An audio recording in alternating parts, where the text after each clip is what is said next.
no. Stay down here a little. Audie, here, look at the camera. No, the other way. The other way. Say hello. Here. There we go. That's sort of hello. All right. You doing okay? Okay.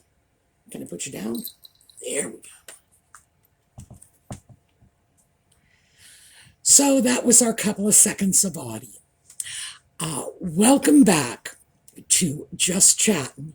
And this is the series of videos we do on Thursday and Sunday evenings just for our own entertainment. All right, you can come back. My Audie news. He was not happy that I was watching those many hours of Nutmeg and the Sock Puppet. It took me a while to figure out what the problem was because he would sit at my feet and make this weird sort of, it was somewhere between a hiss and a moan whenever I had that Autohagiography on. So eventually I took to watching it with earbuds, just because it was actually hard to concentrate with him making those noises. And he settled down. So I tried it back and forth, and turns out he really seems to dislike Nutmeg's voice. Now, I thought that was ridiculous, but I tried it. I had the earbuds and I experimented a little, and when she speaks, he grumbles. Now, a lot of people have mentioned that in video comments, that her voice is grating to them, that they find it very irritating. And I never found it particularly irritating, never bothered me one way or the other, but it bothers the cat. And there is no doubt in my mind, this cat does not want to listen to that woman. So unknowingly, I probably subjected him to at least 4 or 5 hours of this before I finally figured it out. Consequently, he's very needy. He wants a lot of reassurance. I'm sure he just wants to know I won't be turning that back on again. But yeah, we've had a difficult weekend. So that's all we have for Audie. I want to take a moment, though, to mention to you a little problem we're having with the channel comments. And this is important. There are scammers making replies to comments on this channel offering people giveaway items. And they use a version of the channel name, like SueMe01 or SueMe04, and my little channel icon. It's not me. I am Sue Me, and that's the end of it. I have a YouTube handle, which is Sue Me on YouTube, but I'm not sure what we're supposed to use that for. YouTube said I could have one, so I got one, but I've never used it. Our channel giveaways always go through the Sue Me's Angels Facebook page. And whenever we have a giveaway, it's announced on the videos, and you are referred over to the Facebook page. And of course, you see the pictures of these lovely ladies, so you know who you're dealing with. No one will ever ask you for money or a credit card or any personal information beyond what we need to mail a package to you. That's it. So please do not respond to any of these comments. I have been reporting them, blocking them. I'm doing whatever I can do on my end, in other words. YouTube is aware. I have no idea when they're going to be taking action. They have promised me they will eventually. But in the meantime, our folks are sort of out there at the mercy of the scammers. And let me read one of these to you.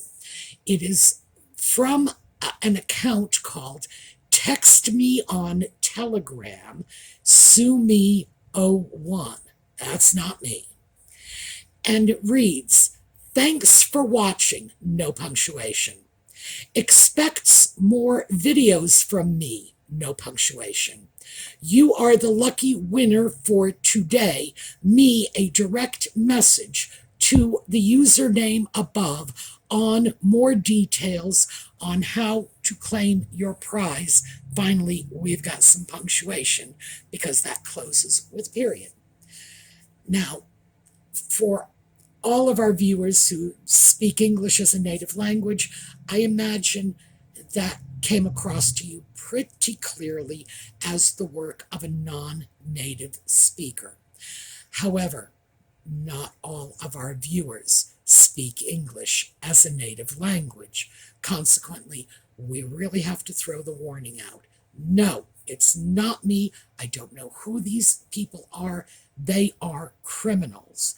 And I isolate their messages and report them and block them when I can find them. But some of these videos receive well in excess of 1,000 comments, making it very hard to find these people. So you should be cautious. Never give your credit card information to anyone you encounter online. And certainly don't engage with them. You know, if you find a message like this, make a post and let me know. Or if you want, you can send me an email. I do keep my business address listed in the comments. So, you know, you can dig it out and get in touch with me. But just please don't buy into whatever it is they're selling, because these people are criminals. All right, now back to the stuff we need to deal with.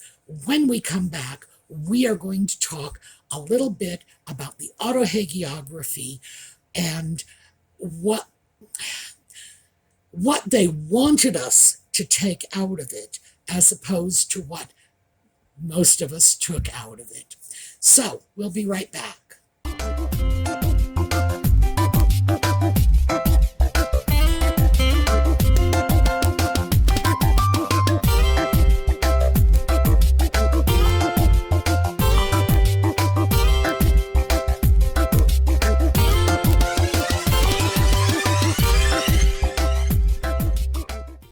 So, what did we take away from the autohagiography? We knew going in it was going to be 6 hours of self-indulgent whining about how everyone done them wrong and how they are just innocent as little lambs. But I think, at least for me, I was surprised at how far they were willing to carry it. The things that amazed me about this were, number one, I had no idea Harry hated his family so much. I understood they were not getting along, but did I think he loathed and despised his father and brother? No, of course not. I felt he was probably angry and feeling misunderstood, because he is an angry person who is inclined to feel misunderstood. That's who he is. Was I expecting that he believed they were in a conspiracy against him?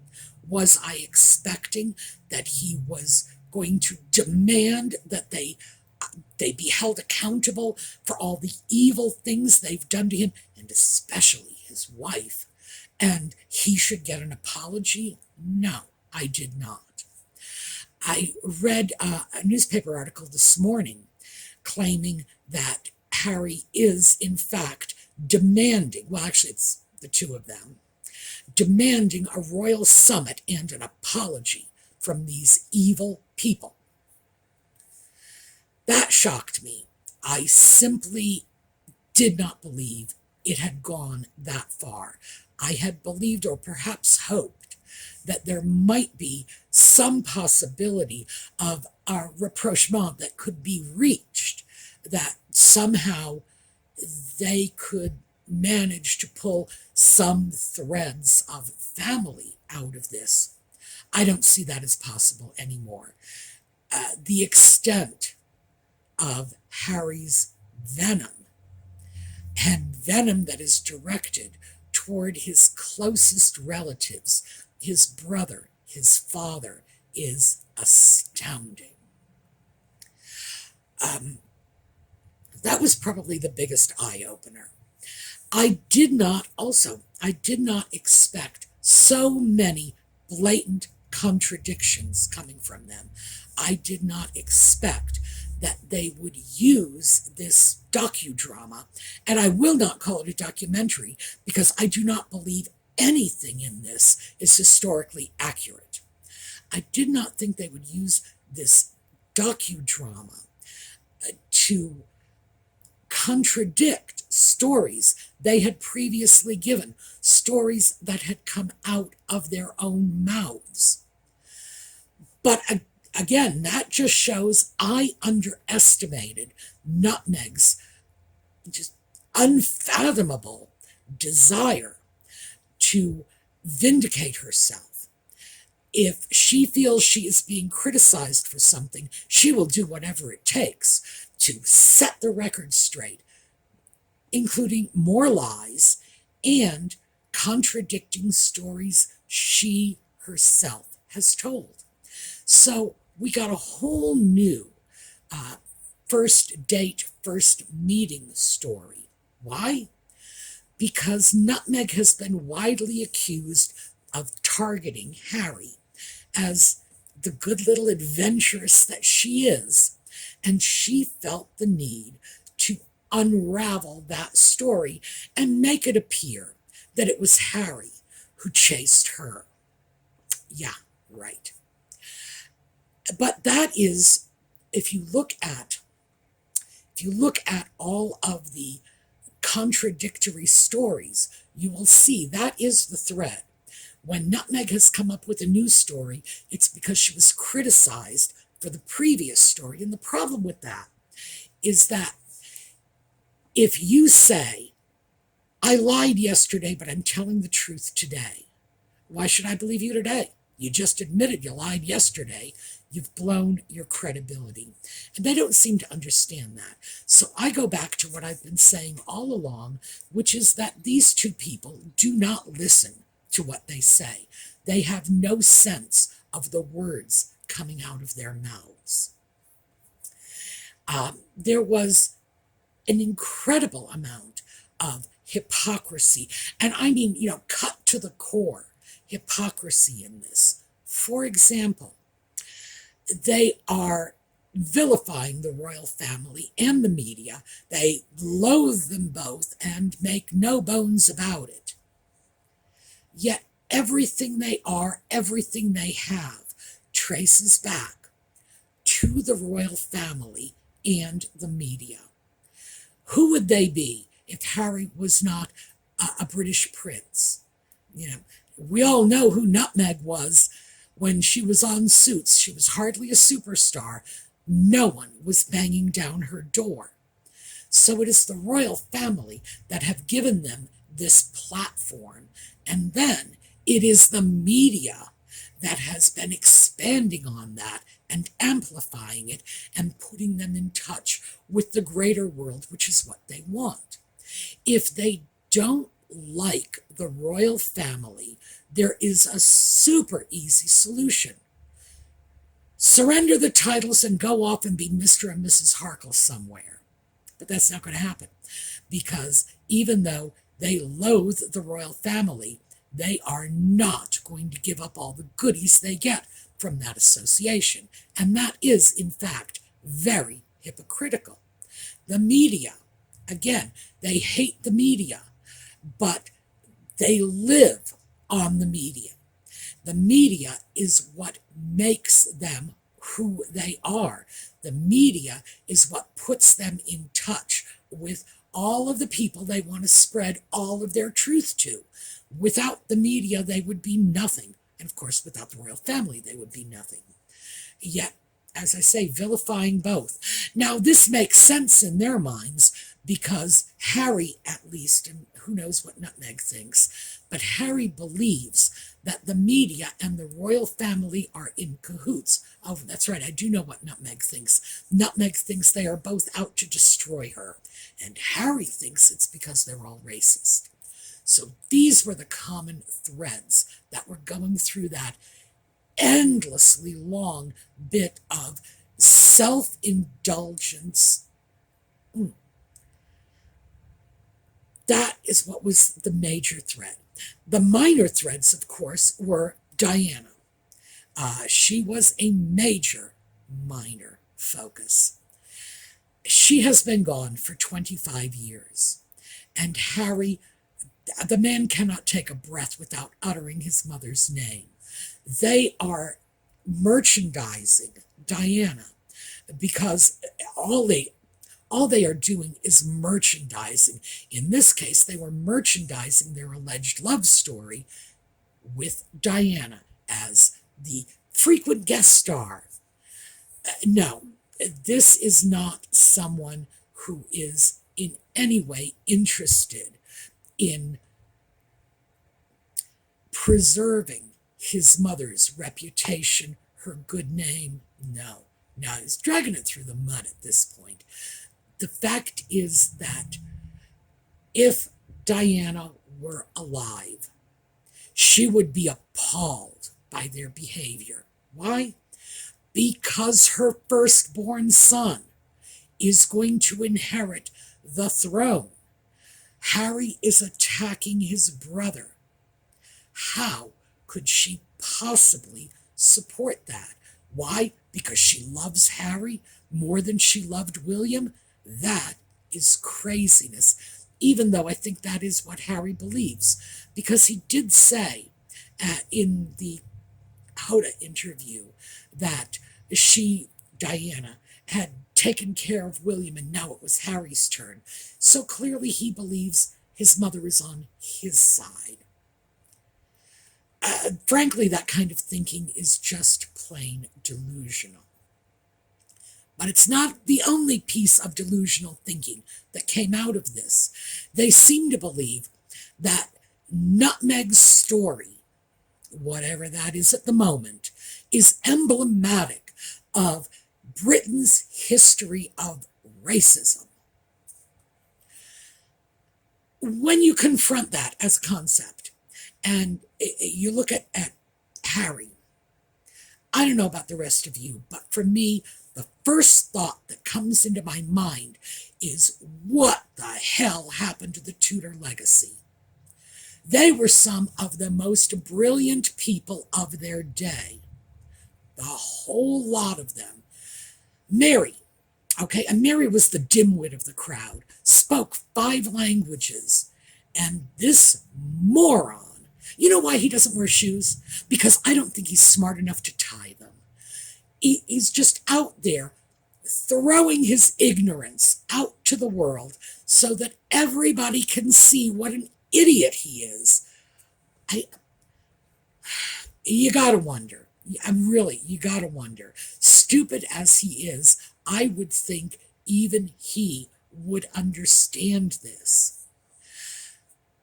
His family has not harmed him. And he pretty much said that himself when he said that he and Nutmeg had been planning their escape since sometime prior to the end of 2017, a good 6 months before that $42 million plus wedding. From the get-go, they were planning to leave.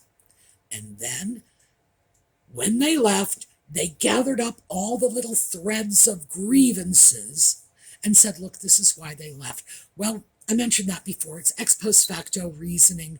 No, that's not how it works. You don't make a decision and then go scrambling around for the justification later. At the time when they decided they were leaving, there was no negative press. There's always going to be some negative press, but it certainly was not as bad as it got once people really saw Nutmeg for who she is. It was in the early days, before the wedding, the little honeymoon period. They were all delighted with her. The media was delighted with her. The royal family was delighted with her. That was when they were planning to leave, and Harry has said so in no uncertain terms. So everything else, the family conspiring against them, the media conspiring against them, the racist press, and Lord only knows what, that wasn't a factor in their decision. They made the decision before anything else happened. So, no, once again, we've got a major contradiction. I'm not really clear about why it is that Harry believes his whole family was in a conspiracy against his wife. If I had to guess, I would say it's because his wife told him so, and he clearly believes every word she says.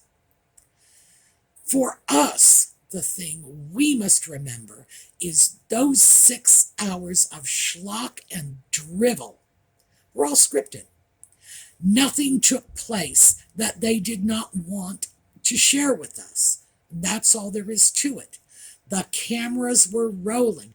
These so-called intimate moments were witnessed by people who were recording and photographing them. That was another thing that came out, just as an aside. These people are very exhibitionistic. Now, keep in mind, that's coming from me. And I am making YouTube videos, so I am putting out public videos 4 days a week, and I've been doing it for several years. And I can still look at that and say, these are exhibitionistic people.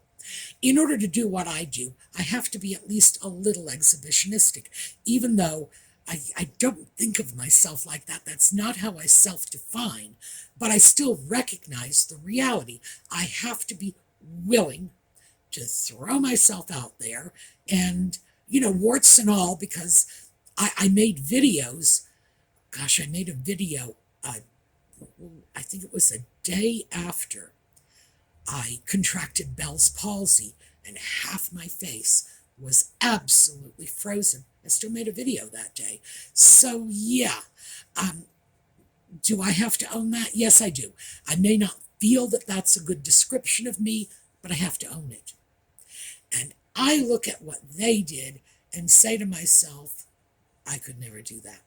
I could never allow someone into my private time with my significant other. I couldn't do that. Why? Because it's private. It's a part of my life that I don't want to share, that I shouldn't have to share, that no one expects me to share.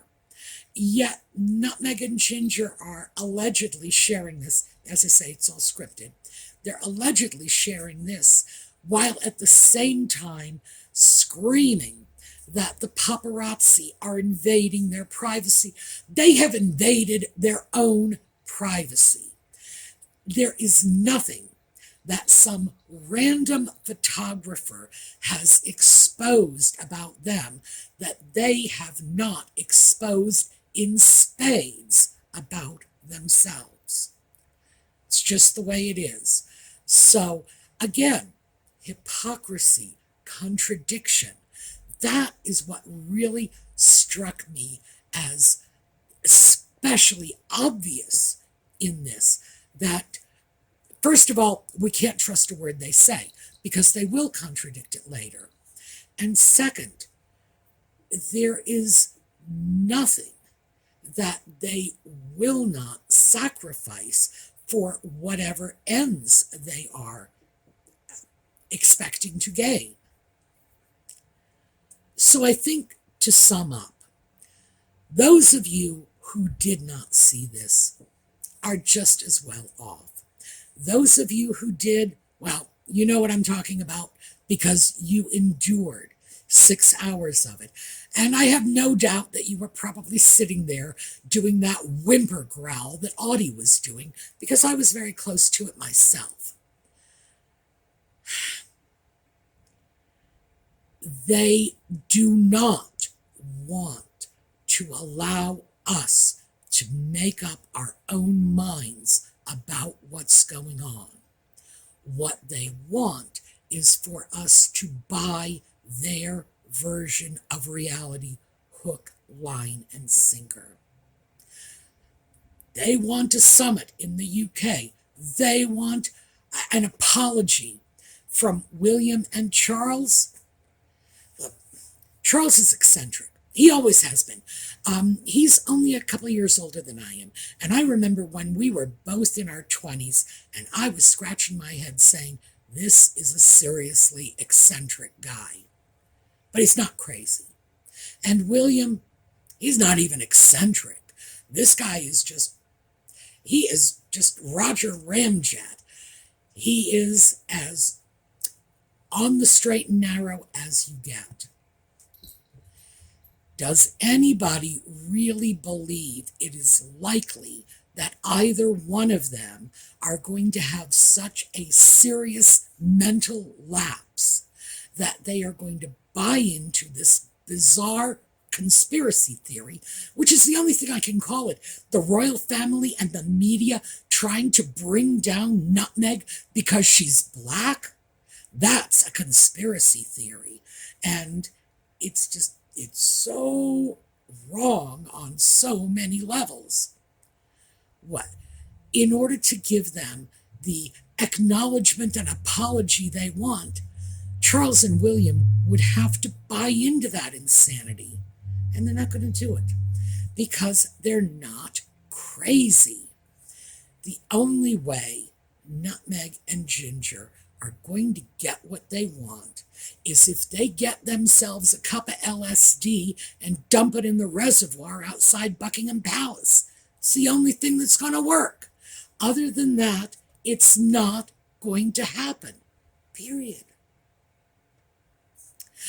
All right, that is what I have for you today. Let's close out with Princess Anne. And the reason I want to do that is just as a reminder to all of us that the royal family is not composed of lunatics, plotters, crackpots, and whatever it is that Nutmeg and Ginger are determined to convince us they are. And when I think of sanity and the royal family, I think of Anne, who is probably about as sane as a sunrise. So let's take a look at that on our way out. Meantime, have a terrific day, and I will be back with you next week.